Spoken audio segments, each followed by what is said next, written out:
ഇന്നത്തെ എൻ്റെ വീഡിയോ ഒരു റെസിപ്പി വീഡിയോ അല്ല. ആയുർവേദ വിധിപ്രകാരമുള്ള ഒരു പാനീയമാണ്. തന്തുലോദക എന്ന ആയുർവേദത്തിൽ അറിയപ്പെടുന്ന നമ്മൾ മലയാളികൾ അരിക്കാടി, ഇംഗ്ലീഷിൽ റൈസ് വാഷ്ഡ് വാട്ടർ എന്നറിയപ്പെടുന്ന പാനീയം. ഇത് തയ്യാറാക്കാനായിട്ട് 2 ചേരുവകളാണ് വേണ്ടത്. ഒന്ന് അരിയും മറ്റൊന്ന് വെള്ളവും.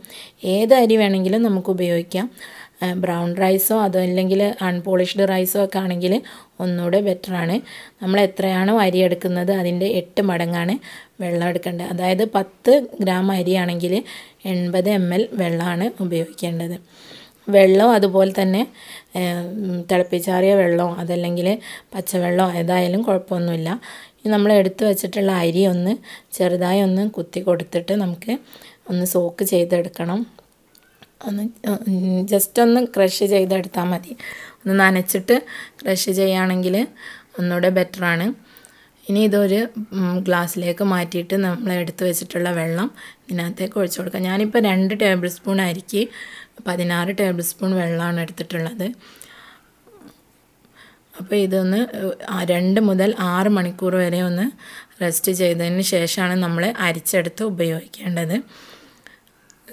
ഈ ഒരു പാനീയം എന്ന് പറഞ്ഞാൽ നമ്മൾ പലപ്പോഴും ആയുർവേദ മരുന്നുകളൊക്കെ വാങ്ങിക്കുമ്പോൾ അരിക്കാടിയിൽ കലക്കി കുടിക്കുക എന്നുള്ള അരിക്കാടിയിൽ കലക്കി സേവിക്കുക എന്ന് പറയാറുണ്ട്. അത് ആ അരിക്കാടിയാണ് ഇപ്പം ഞാൻ നിങ്ങൾക്ക് കാണിച്ചു തന്നിട്ടുള്ളത്. ഇതൊരു 2 മുതൽ 6 മണിക്കൂർ വരെ സോക്കായതിന് ശേഷമാണ് നമ്മൾ അരിച്ചെടുത്ത് ഉപയോഗിക്കേണ്ടത്. ഈ വേനൽക്കാലത്ത് കണ്ടുവരുന്ന ആരോഗ്യ പ്രശ്നങ്ങളായിട്ടുള്ള വരണ്ട ചർമ്മം, അതുപോലെ തന്നെ സ്കിന്നൊക്കെ ഇങ്ങനെ വല്ലാതെ മൊരിഞ്ഞിരിക്കുക, അതുപോലെ മൂത്രാശയ സംബന്ധമായിട്ടുള്ള അസുഖങ്ങൾ, ഇതിനൊക്കെ ഉള്ള ഒരു നല്ലൊരു പ്രതിവിധിയാണ് നമുക്ക് വീട്ടിൽ ചെയ്യാൻ പറ്റുന്ന ഒരു മരുന്ന് ആണിത്. ഇതിൻ്റെ ഇൻടേക്ക് എന്ന് പറയുന്നത് 1 ഔൺസ് മുതൽ 2 ഔൺസ് വരെയൊക്കെയാണ്. ഇതിങ്ങനെ തന്നെ വേണമെങ്കിലും നമുക്ക് കുടിക്കാം. ഇതിന് ആയുർവേദത്തിൽ ഇതിൻ്റെ കൂടെ പല മരുന്നുകളും ചേർത്തിട്ടാണ് കഴിക്കേണ്ടത്. അതേക്കുറിച്ചുള്ള വിശദമായിട്ടുള്ളൊരു ലിങ്ക് ഞാൻ ഡിസ്ക്രിപ്ഷൻ ബോക്സിൽ ഇടുന്നുണ്ട്.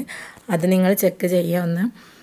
പിന്നെ നമ്മൾ പുറത്തൊക്കെ പോയിട്ട് വരുമ്പോൾ ഡള്ളായിട്ടുള്ള സ്കിന്നാണെങ്കിൽ നമുക്കിത് വെച്ചൊന്ന് ഫേസൊക്കെ വാഷ് ചെയ്താൽ വളരെ ഫ്രഷായിട്ട് ഫീൽ ചെയ്യും. അപ്പോൾ ഇതേക്കുറിച്ച് നിങ്ങൾക്കറിയാവുന്ന കാര്യങ്ങളൊക്കെ കമൻറ്റ് ചെയ്ത് അറിയിക്കുക. വീഡിയോ ഉപകാരപ്രദമായെങ്കിൽ ഷെയർ ചെയ്യാനും ലൈക്ക് ചെയ്യാനും മറക്കരുത്. അപ്പോൾ മറ്റൊരു വീഡിയോയുമായിട്ട് ഇൻഷാ അല്ലാഹ് നെക്സ്റ്റ് എപ്പിസോഡിൽ കാണാം. Thank you for watching.